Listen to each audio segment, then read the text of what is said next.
Egipto eterno fluye en el perpetuo ciclo del tiempo. Un ciclo de muerte en el desierto hostil y de renacimiento en el majestuoso Nilo.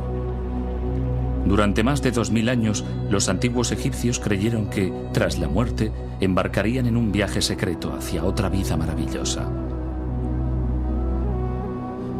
Hoy en día, sus monumentos nos hablan de milagros y misterios.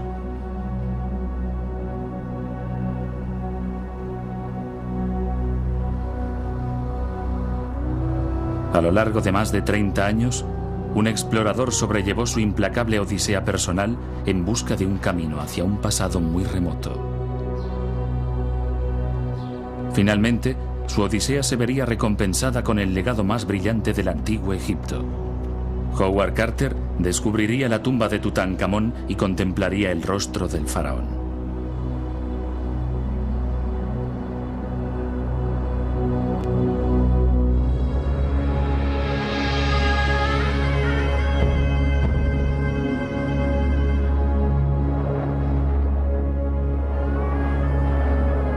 En la meseta de Giza, los poderosos faraones anunciaban su majestuosidad con una de las maravillas del mundo antiguo, las pirámides.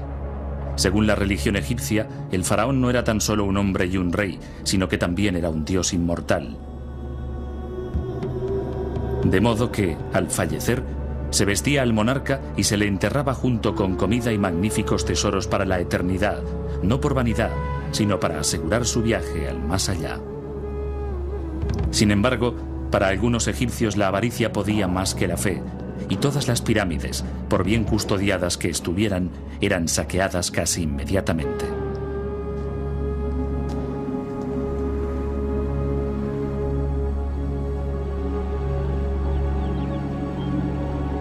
En el año 1570 antes de nuestra era, se trasladó el cementerio de los faraones a un paraje solitario que flanquea el Nilo, río arriba, y que se convertiría en el Valle de los Reyes. Este lugar está situado 640 kilómetros al sur de las grandes pirámides de Giza. Las tumbas fueron talladas en la roca y luego escondidas bajo montañas de escombros.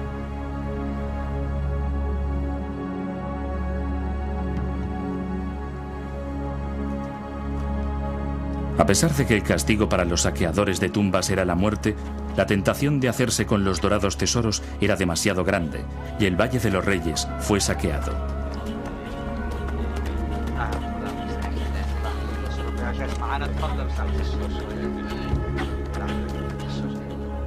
Cuando la majestuosidad del antiguo Egipto declinó y el imperio desapareció, el valle fue olvidado hasta que, mucho después, llegó otra ola de invasores.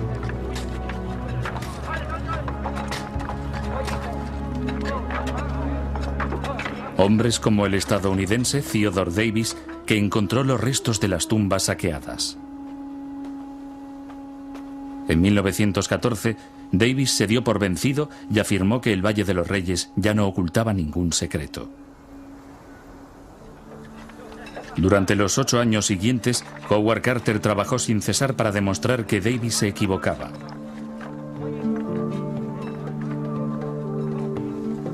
Carter era un joven artista inglés que llegó a Egipto a finales del siglo XIX, asimiló las técnicas de la arqueología y se imaginó el valle tal como había sido en la época de los magníficos sepulcros y los saqueos desesperados.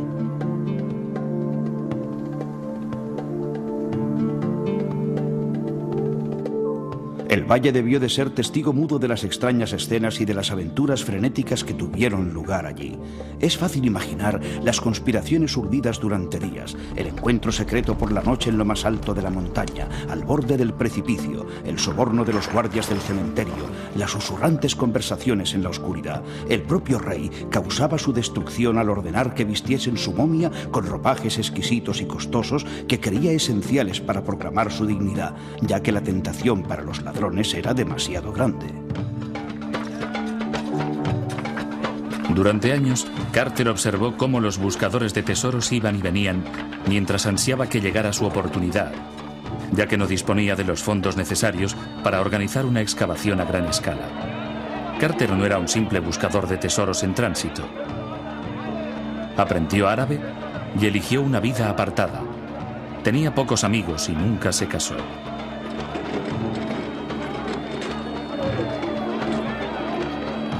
En 1908, Carter atravesaba sus peores momentos y aunque se dedicaba a vender cuadros a los turistas, no había abandonado su sueño de excavar a fondo el Valle de los Reyes.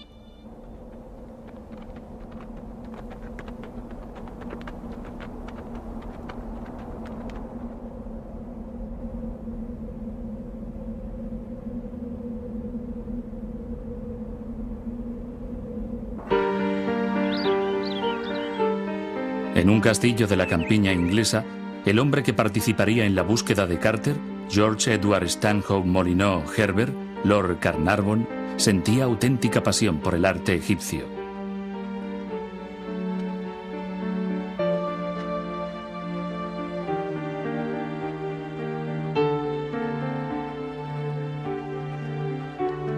Y decidió realizar excavaciones, de modo que buscó un arqueólogo con experiencia para supervisarlas. En 1909, Carnarvon contrató a Howard Carter para buscar mano de obra y localizar emplazamientos donde todavía pudiera existir algún tesoro enterrado, dando a Carter la mayor oportunidad de toda su vida. Carnarvon se gastó el equivalente actual de millones de dólares para contratar centenares de obreros y construir una casa para Carter en un extremo del valle.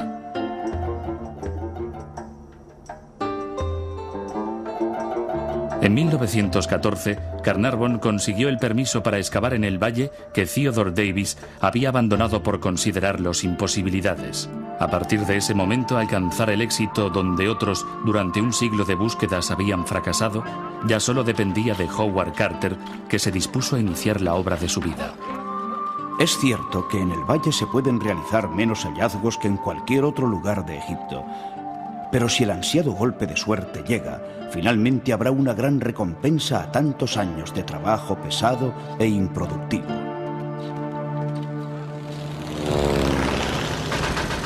En ese punto estalló la Primera Guerra Mundial. Gran Bretaña y Turquía, las fuerzas de ocupación de Egipto, estaban enfrentadas en el campo de batalla, lo cual causó la paralización de todas las excavaciones en el Valle de los Reyes.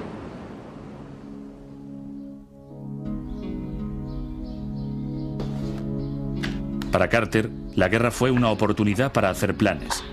Estudió los archivos en busca de pruebas de un rey desaparecido. Y efectivamente encontró que faltaba un nombre. Puedo decir que teníamos la esperanza certera de encontrar la tumba de Tutankamón. Estábamos convencidos de que no podía estar muy lejos del centro del valle.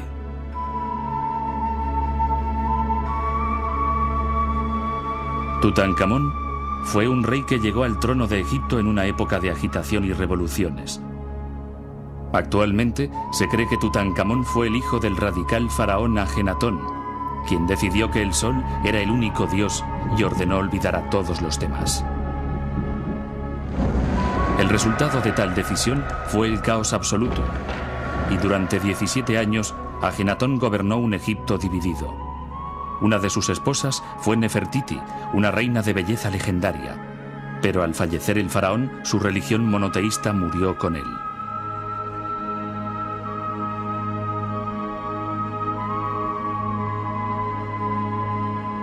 Carter sabía que el sucesor de Ajenatón fue el misterioso Tutankamón, que gobernó tan solo unos años y luego desapareció de los anales de la historia. En 1917, Egipto ya estaba en manos de Gran Bretaña y Carter pudo proseguir con su tarea.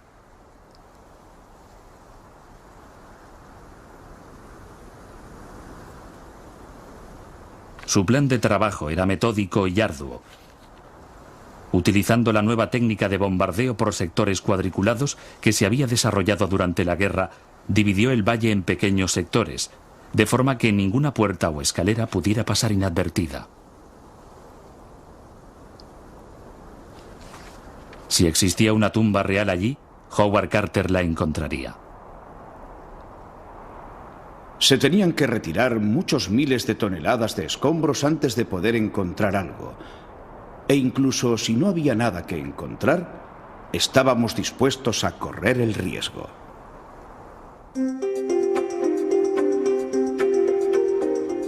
1917, 1918, 1919. Los secretos del Valle se resistían a ser desvelados a Carter, tal como les había ocurrido antes a todos sus antecesores. En 1920, Carnarvon y su hija Lady Evelyn acudieron para inspeccionar un exiguo descubrimiento de ánforas y para cuestionar la sensatez de continuar la búsqueda. Llevábamos varias temporadas excavando en el valle con muy pocos resultados positivos y se empezó a discutir si debíamos continuar nuestro trabajo en otro emplazamiento más provechoso. Después de tantos años infructuosos, ¿estaba justificado seguir adelante? Los años de la posguerra no fueron favorables para la aristocracia británica, y la excavación de yacimientos arqueológicos en Egipto era una empresa costosa, de modo que Carter temía cada vez más que su mecenas suspendiera los trabajos.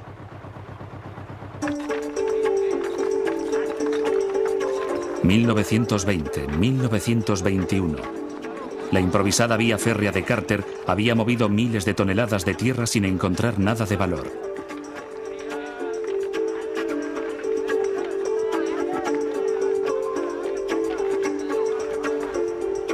En el verano de 1922, Carter tuvo que regresar a Inglaterra para una reunión que le horrorizaba.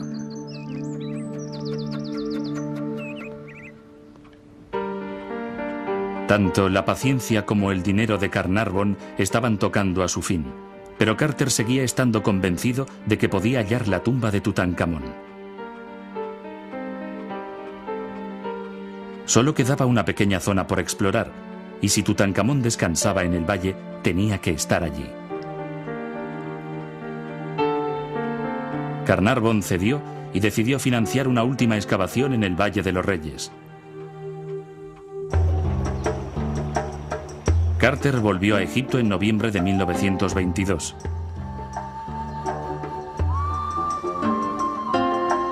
Trajo consigo una mascota, un canario cuyo brillante plumaje asombró a los obreros. Su criado, Abdel, afirmó que el ave era un presagio de relucientes tesoros. Es un pájaro de oro que traerá suerte. Este año encontraremos Mishalá, una tumba colmada de oro.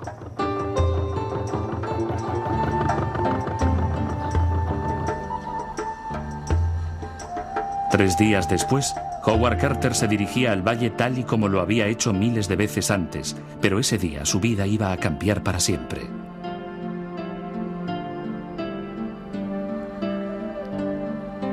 Intentaré contar todo tal como ocurrió. El insólito silencio reinante me hizo comprender que había sucedido algo extraordinario.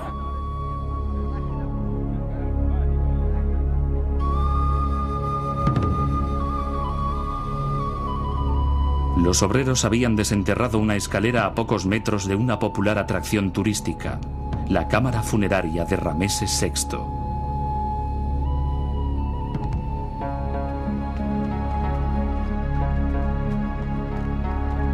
Casi no me atrevía a tener esperanzas de que por fin hubiéramos encontrado nuestra tumba. Ese día el trabajo avanzó más deprisa y cuando el sol ya se ponía, desenterramos la parte superior de una puerta.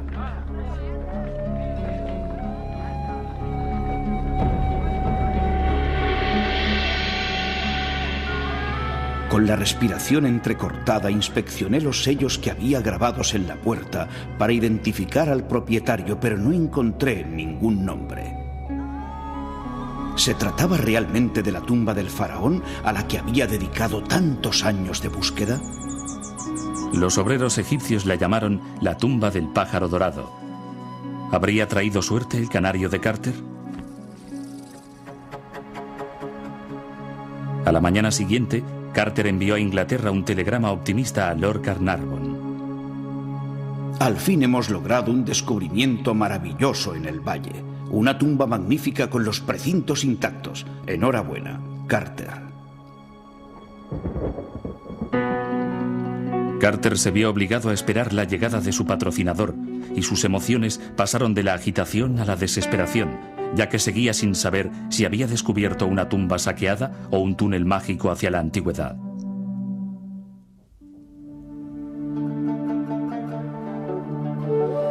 En noviembre de 1922, en el solitario Valle de los Reyes, en Egipto, el arqueólogo británico Howard Carter había descubierto una puerta que llevaba enterrada 3000 años.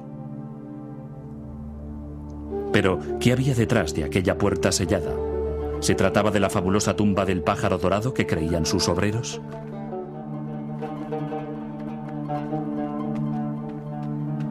Había que considerar la terrible posibilidad de que fuese una tumba sin terminar, de que no se hubiera utilizado nunca, y aun estando acabada podía ser que hubiera sido totalmente saqueada en su época. Este agonizante misterio atormentó a Carter durante más de 2 semanas, mientras su mecenas, Lord Carnarvon, realizaba el largo viaje desde Inglaterra acompañado por su hija, Lady Evelyn. Carnarvon ya había hecho este viaje muchas veces, pero en esta ocasión había muchas cosas en juego.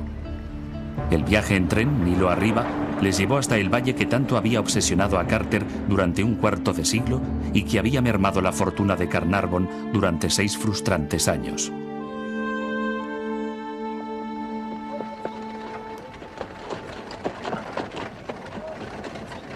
El 23 de noviembre, exhaustos pero demasiado emocionados para descansar, cruzaron el Nilo y se dirigieron directamente al emplazamiento.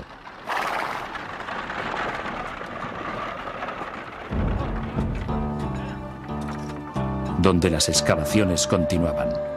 Sobre la puerta descubierta aparecía el sello de Tutankamón. Por fin, la persistencia de Carter había dado los ansiados resultados. En ese instante de triunfo, Carter observó algo que le hizo temer lo peor. En una parte de la superficie se podía ver que la puerta había sido abierta y vuelta a cerrar en 2 ocasiones. Por lo tanto, la tumba no estaba intacta como esperábamos. Los saqueadores habían entrado y más de una vez. El trabajo continuó de un modo frenético. ¿Qué había más allá? Un pasillo repleto de escombros y piedras. A los 3 días, el corredor quedó libre. Por primera vez en 3000 años, unos pasos humanos resonaban en ese pasillo silencioso que conducía hacia el mundo de los muertos.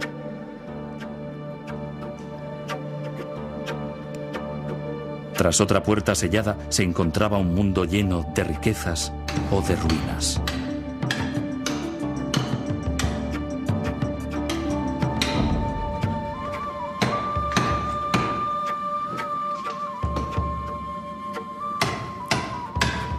Con las manos temblorosas hice una pequeña grieta en el ángulo superior izquierdo de la puerta y fui ensanchando el agujero hasta que pude mirar a través de él.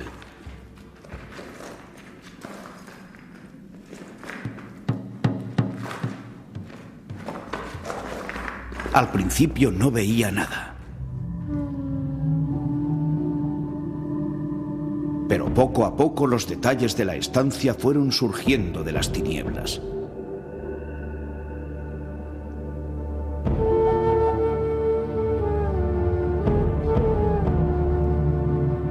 Me quedé sin habla, y cuando Lord Carnarvon me preguntó con ansiedad, ¿se ve algo?, lo único que pude decir fue, sí, cosas maravillosas.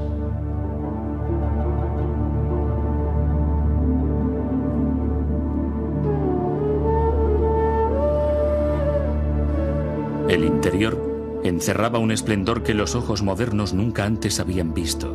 Sin embargo, presintieron que allí faltaba algo. Nuestros confusos cerebros acertaron a pensar que entre todos los objetos que teníamos delante no había ningún sarcófago, ni rastro alguno de una momia. Fue entonces cuando me di cuenta de que entre las 2 estatuas de 2 guardianes negros que se veían a la derecha había otra puerta sellada. Al fin se nos ocurrió la explicación. Tan solo nos encontrábamos en el umbral de nuestro descubrimiento. Lo que estábamos viendo era solo una antecámara. Detrás de aquella puerta había otras cámaras y en una de ellas encontraríamos al faraón.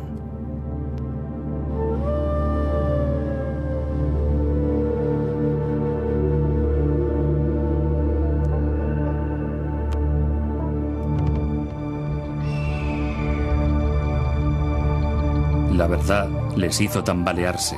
Se trataba de una tumba real intacta.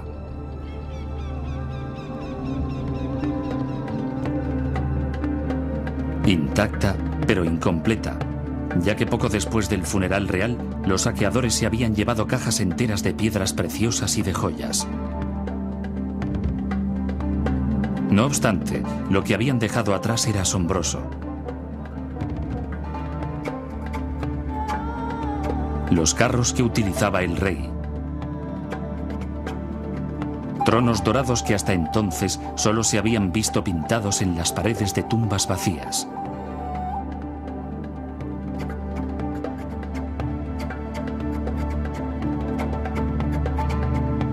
Cajas ovaladas repletas de carne para alimentar al faraón en su viaje. Y conmovedores ramos de flores depositados momentos antes de que se sellaran las puertas.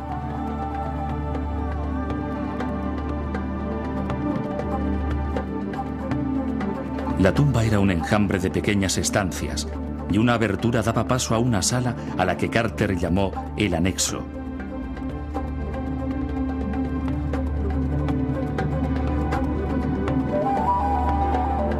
Sin embargo, lo que les obsesionaba era la puerta que permanecía sellada entre las dos estatuas de los guardianes.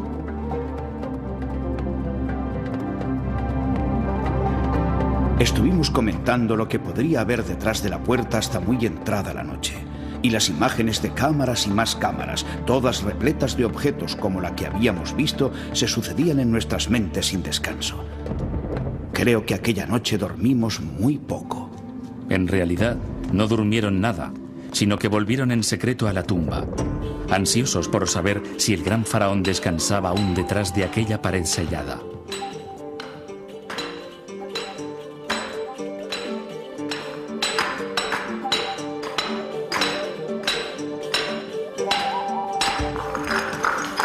Lo que descubrieron les impresionó todavía más.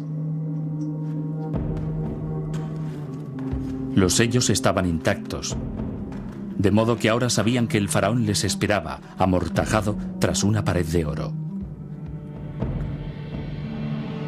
Los sellos de arcilla de los antiguos sacerdotes permanecían intactos, lo que demostraba que los saqueadores de tumbas no habían profanado el sepulcro real. El antiguo Egipto estaba a punto de revelar sus secretos más sagrados.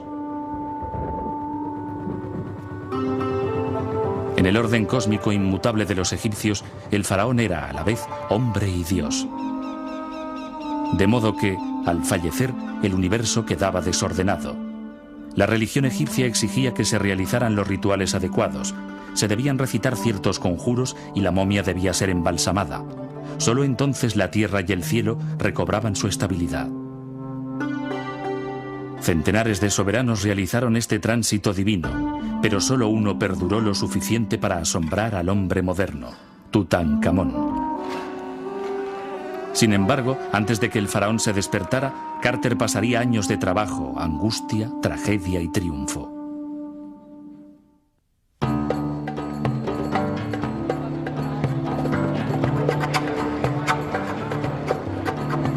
En el invierno de 1922, el descubrimiento de la tumba del faraón Tutankamón estremeció al mundo entero, y multitud de periodistas, turistas y dignatarios invadieron el una vez silencioso Valle de los Reyes.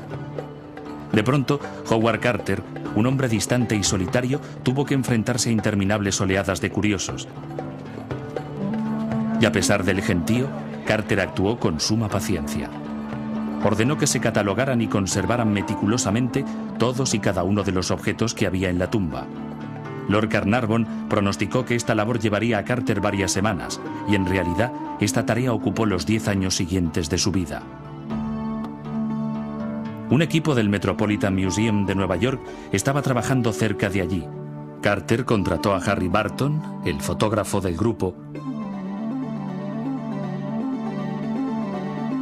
para que numerara y fotografiara cada objeto de la tumba en el lugar exacto donde se había encontrado. Muchos de estos objetos eran extremadamente frágiles.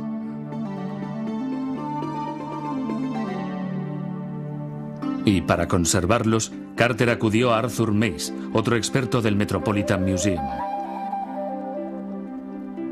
La hija de Mace, Margaret Orr, es la única persona que aún está viva de todos los que presenciaron este extraordinario y emocionante periodo. Cuando su padre la llevó a Egipto por primera vez, tenía 9 años. El trabajo era muy emocionante. Sí, Carter confiaba en él. Sabía que podía confiar en él siempre. No solo cuando había alguna emergencia, porque había que sacar de la tumba algo muy difícil de transportar. Él sabía que mi padre siempre estaría allí para ayudar. Siempre llamaba a mi padre. La tarea del equipo fue la más difícil de la historia de la egiptología.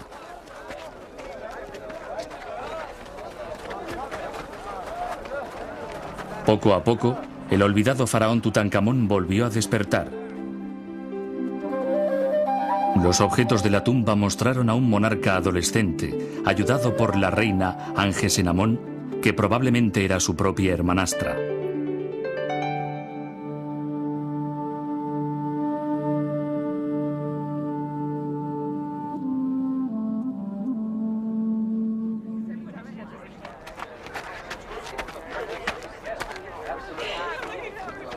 A medida que la tumba iba revelando sus secretos, el equipo encontró una interesante prueba de la juventud de Tutankamón. Recuerdo que mi madre me dijo: he tenido noticias de papá. Han encontrado un guante de niño y quiere que vaya a Harrods con un guante tuyo, que parece ser más o menos de la misma talla, para averiguar la edad del faraón, para saber si se trataba de un rey niño.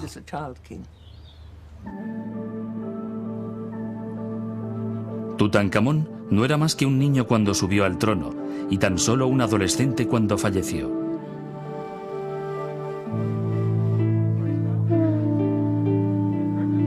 Ahora, la mitad de la gran riqueza del faraón pertenecía a Carnarvon, y su triunfo enfureció a los nacionalistas egipcios que consideraban que los tesoros de Tutankamón pertenecían a Egipto.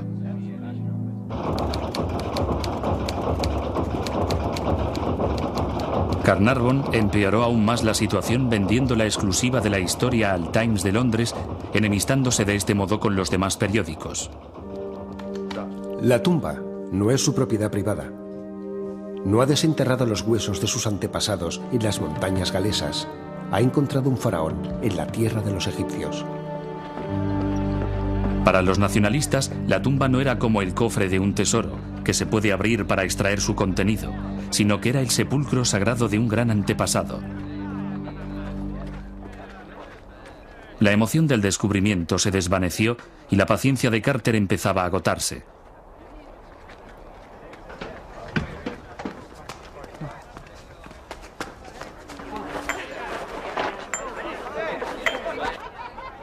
Carnarvon trataba la tumba como una atracción para turistas, organizando picnics para sus acaudalados amigos, lo cual ponía furioso a Carter. ¿Qué es esto?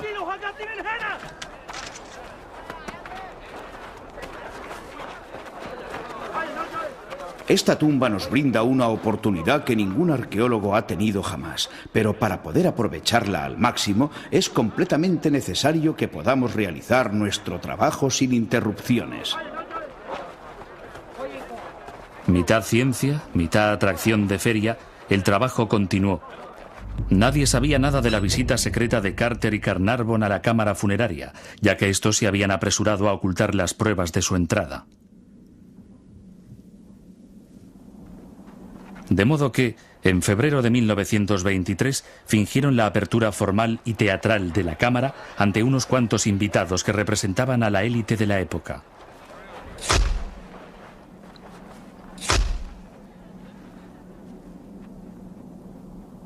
Bloque a bloque, la pared se vino abajo y detrás apareció otra pared de oro.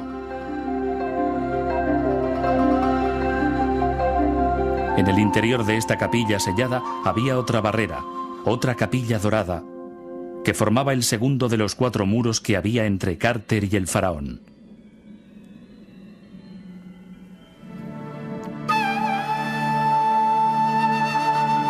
Junto a la cámara funeraria se hallaba un tesoro compuesto por objetos rituales que aseguraban el paso sagrado al otro mundo del fallecido rey niño. Guardando la entrada estaba Anubis, el protector del rey.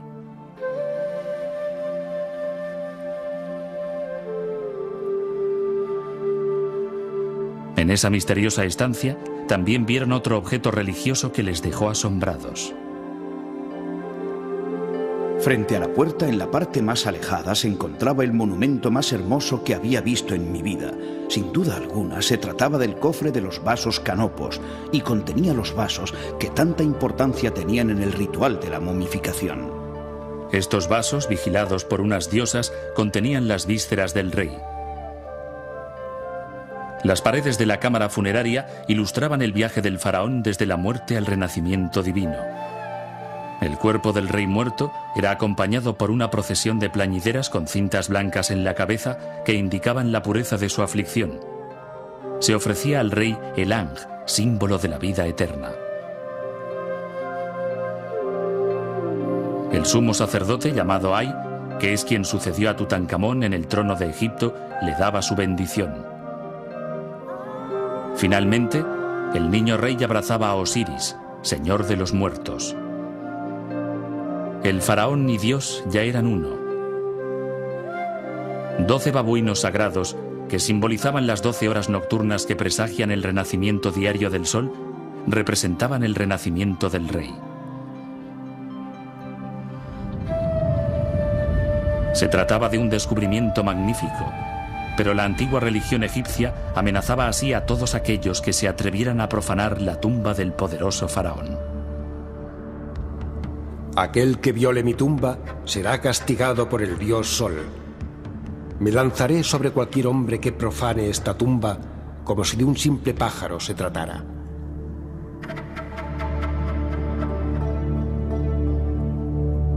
Justo en aquel momento, una cobra devoró al canario de Howard Carter. La cobra era la serpiente sagrada, la protectora del rey, y en la tumba un periodista susurró: «Le doy 6 semanas de vida a Carnarvon». Así fue como nació la legendaria maldición de Tutankamón.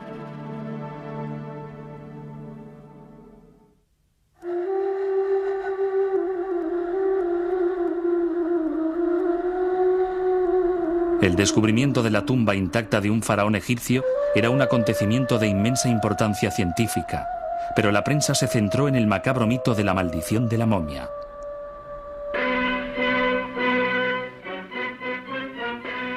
Maldición o coincidencia.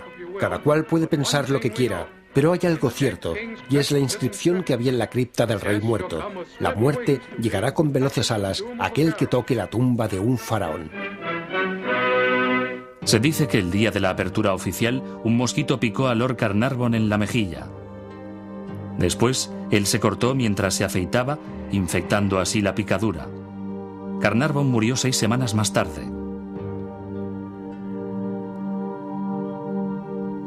La causa oficial de la muerte fue pulmonía. Pero los supersticiosos creyeron saber lo que realmente había matado a Carnarvon: la magia negra procedente de la tumba de la momia. A partir de entonces, los fenómenos extraños se multiplicaron. Hubo un corte de suministro eléctrico en el Cairo a la hora de la defunción de Carnarvon. El perro favorito del conde murió repentinamente en su castillo en Inglaterra. Y no hay que olvidar la premonitoria muerte del canario de Howard Carter. El mito de la maldición de Tutankamón persistió durante décadas. Ninguno de los turistas que acudieron en multitudes a ver la cripta del tesoro subterráneo se imaginaba que de las 15 personas que presenciaron su apertura, 12 encontrarían la muerte por causas no naturales en el corto plazo de 10 años, la mayoría de ellos en circunstancias siniestras y misteriosas. La imagen de una momia enfurecida se convirtió en el tema central de películas y libros de terror.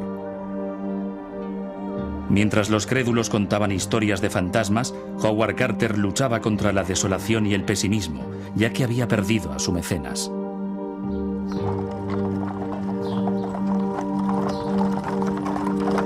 Lady Evelyn abandonó Egipto y poco después se casó con el hijo del presidente de la compañía Lloyd's de Londres, de modo que, en lo que debía haber sido su minuto de gloria, Howard Carter se quedó completamente solo.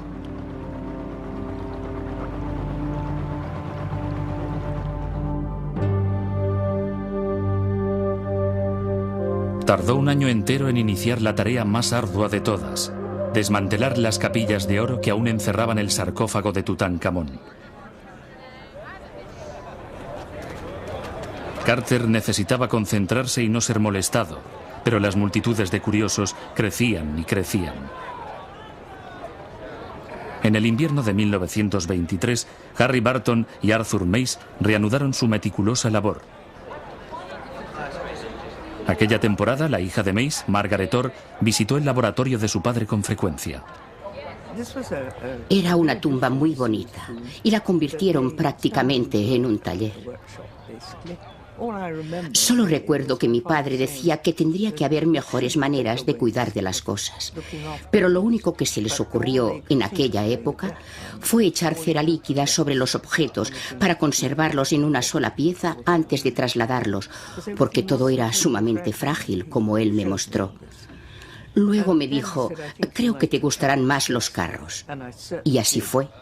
Los costados labrados eran absolutamente increíbles. A cada lado del asiento había hermosas figuras. Incluso yo, en aquella época, me quedaba de pie mirándolas, intentando distinguir los distintos tipos de rostros.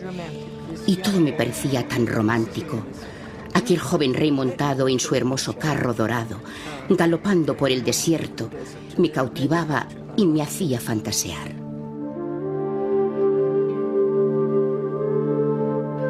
El equipo de Carter no tardó en descubrir que la momia de Tutankamón estaba en el interior de una serie de capillas. A lo largo de 12 semanas, trabajando en condiciones sofocantes, desmontaron el mausoleo real y, finalmente, pudieron abrir las puertas de la cuarta y última capilla. Fuimos testigos de un espectáculo que ningún hombre de nuestra época había tenido el privilegio de ver. Había llegado el momento decisivo. Se abrieron las puertas lentamente y allí, ocupando todo el espacio, había un enorme sarcófago amarillo intacto, con la tapa firmemente ajustada, tal y como la habían dejado las piadosas manos que la habían cerrado. Carter descubrió una inscripción en la tapa: que el hijo de Re, Tutankamón, descanse aquí sin ser molestado. Por fin, el 12 de febrero de 1924, ante otra multitud de dignatarios invitados, Carter estaba preparado para retirar la tapa maciza del sarcófago. Hice una señal. En total silencio, la enorme losa que pesaba más de 1,25 toneladas se separó de su apoyo y la luz penetró en el sarcófago. El contenido estaba totalmente cubierto por finas mortajas de lino. Se nos escapó un suspiro de asombro. Aquella imagen era espléndida, una magnífica efigie dorada del joven rey que constituía una auténtica obra de arte, ocupaba todo el interior del sarcófago.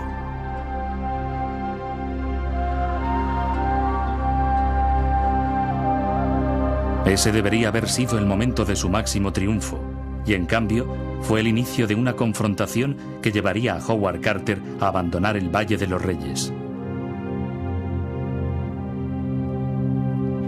En el Cairo, un nuevo gobierno de nacionalistas egipcios veía a Tutankamón como el símbolo perfecto de la majestuosidad y el poder egipcios.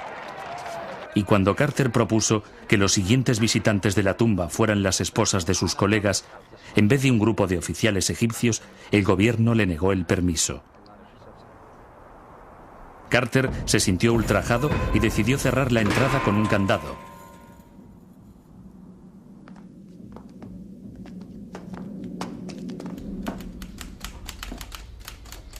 Howard Carter dirigió una carta a las autoridades egipcias. Debido a las inadmisibles restricciones y descortesías del Ministerio de Obras Públicas de Egipto, todos mis colegas se niegan a seguir trabajando en sus investigaciones científicas dentro de la tumba. El gobierno dio a Carter un plazo de 48 horas para que entregara la llave, pero él se negó. Terminado el plazo, los egipcios exigieron que se cumpliera la orden y enviaron un destacamento armado a su casa. Los agentes debían coger las llaves, abrir los candados y tomar posesión de la tumba.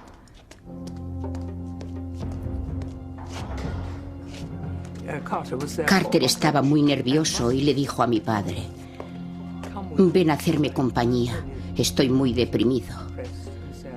Y creo que podrían hacerlo esta noche.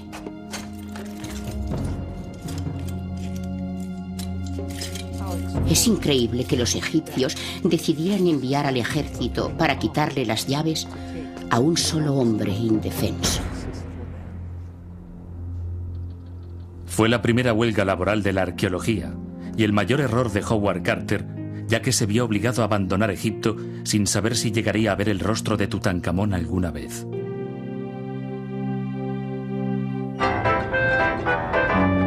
Desengañado, Carter aceptó realizar una gira de conferencias por Estados Unidos. Esa gira le proporcionó fama y dinero, pero en la intimidad, Carter se mostraba confuso y derrotado. Sobre la losa exterior había una pequeña corona de flores. Nos complacía pensar que era la ofrenda de despedida de la reina viuda a su joven marido. Me retiro con el corazón destrozado, renunciando a cualquier posible reivindicación sobre el descubrimiento de Tutankamón, así como a futuras investigaciones arqueológicas. En cuestiones de arte, moda, música y cine, el rey Tut, como se llamó a Tutankamón, se puso de moda y nació la Tutmanía.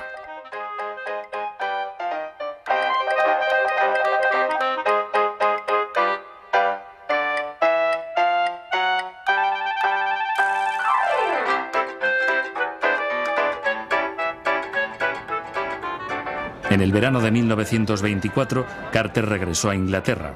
En la exposición de los logros del imperio en Wembley se había instalado una reproducción a escala real de la tumba de Tutankamón, sin conocimiento ni aprobación de Carter, que en un principio intentó presentar una querella, aunque después se echó atrás.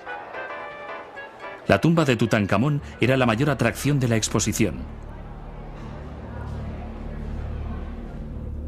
En el Valle de los Reyes, la auténtica tumba permanecía cerrada, ya que incluso los egipcios reconocían que la única persona cualificada para proseguir los trabajos que permitieran llegar al féretro sagrado y a la momia del faraón era Howard Carter. El rey seguía durmiendo, imperturbable, pero muy pronto los acontecimientos permitirían que Carter regresara a Egipto y contemplara al fin el rostro de Tutankamón.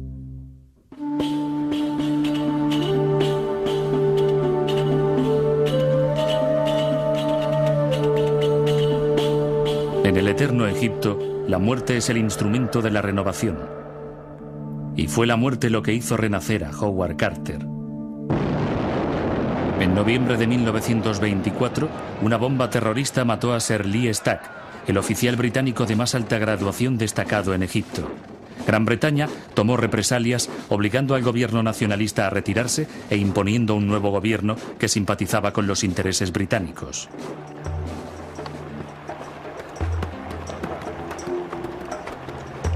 Carter regresó al valle en diciembre. Pero las normas habían cambiado y ahora su actuación sería supervisada por oficiales egipcios. A medida que el trabajo en el Valle de los Reyes avanzaba, el momento de la verdad para Howard Carter estaba cada vez más cerca. La magnificencia de las obras de arte que había dentro del sarcófago seguían asombrando a Carter a medida que iba descubriendo ataúd tras ataúd.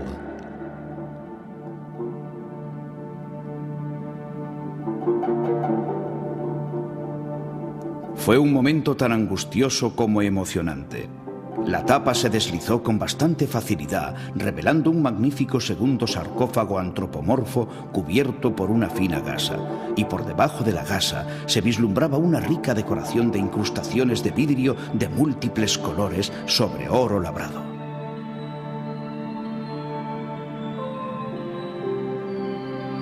Entonces pudimos admirar el mejor ejemplo jamás visto de la maestría de los antiguos constructores de sarcófagos. La imagen era de una majestuosidad espléndida.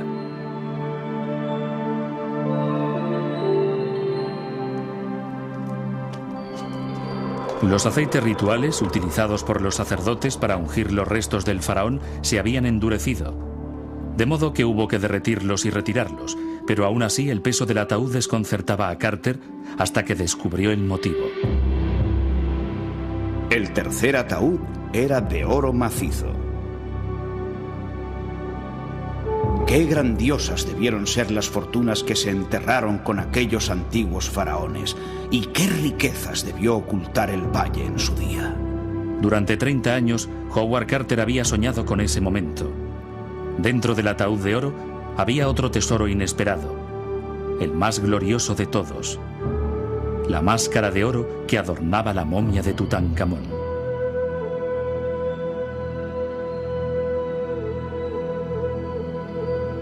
En esos momentos las emociones impiden toda expresión verbal, de tan complejas y conmovedoras como son. Habían pasado 3000 años o más desde la última vez que los ojos humanos habían contemplado el interior de aquel ataúd de oro. El tiempo, medido por la brevedad de la vida humana, parecía perder su perspectiva ante un espectáculo que recordaba de una forma tan intensa los solemnes ritos religiosos de una civilización desaparecida. Más de 150 piezas deslumbrantes de joyería, casi todas de oro, estaban colocadas sobre el cuerpo del rey, tal y como se describe en el libro de los muertos del antiguo Egipto.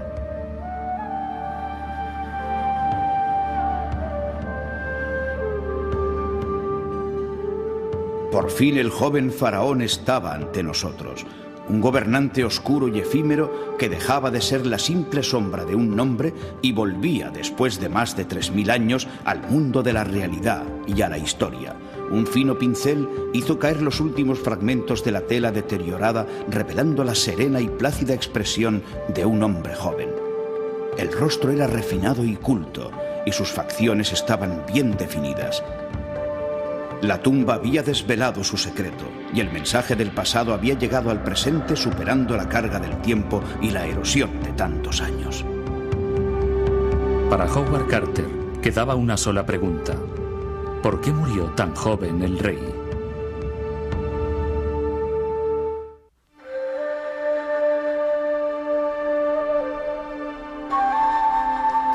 Después de quitarle la máscara a su querido faraón Tutankamón, Howard Carter se preguntó cómo había muerto el rey niño.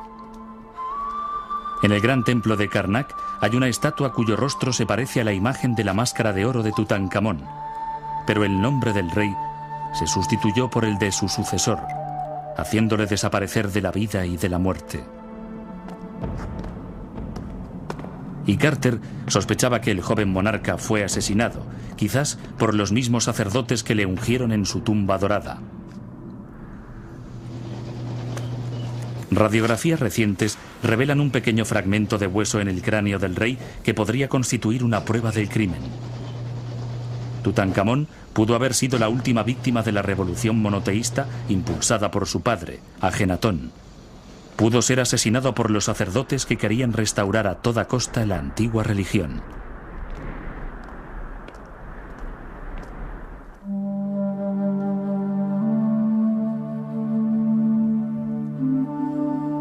Durante 7 años más, Howard Carter se dedicó pacientemente a estudiar y conservar el magnífico contenido de la tumba de Tutankamón, preparándolo para su exposición en el Gran Museo de El Cairo. Una colección que, en los últimos 30 años, ha viajado por América, Europa, Rusia y Japón, cautivando a millones de personas con los objetos más deslumbrantes del mundo antiguo.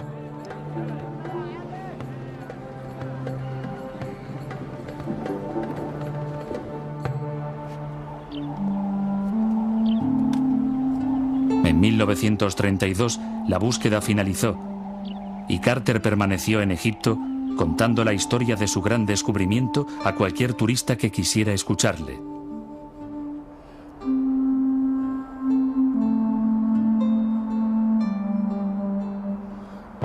En 1939, Carter falleció sin honores, olvidado por todos.